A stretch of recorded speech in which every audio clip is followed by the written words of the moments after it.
The Old Brewery Mission in Montreal sees the face of homelessness every day, 4,000 people a year. It's a symptom of inadequate options for affordable housing for individuals. And so we have to treat that symptom better than we've been doing in the past. A new study by researchers at McGill University measured the economic cost of homelessness in 5 Canadian cities: Montreal, Toronto, Vancouver, Winnipeg, and Moncton.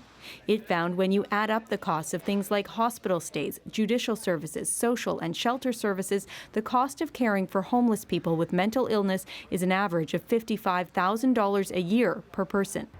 Where that money is spent varies from city to city. In Montreal, there's significantly more spending on social housing. In Toronto, there's quite a bit of spending on the police. Matthew Pierce says the numbers likely apply to those without mental illness too, and show that organizations like his need to offer more than just emergency beds. Get people out of here and back into society. And the good news is it works. And it's far cheaper to move people into supported housing than it is to keep them in a context of emergency, social emergency, or inside a shelter. In the mission's kitchen, Kevin Hutchison helps prepare a hot meal. When he was released from hospital following cancer treatment earlier this year, he had no money and nowhere to go. Here, he has a place to stay and support beyond that.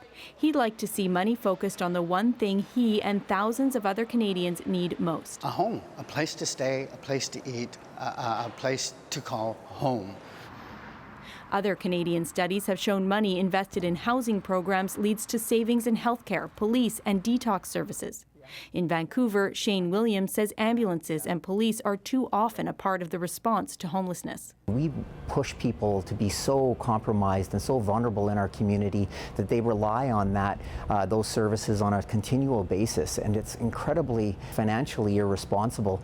We need to be investing in people in prevention and connection to services. The study's authors agree and call for more permanent housing programs as well as mental health services to keep people from becoming homeless in the first place.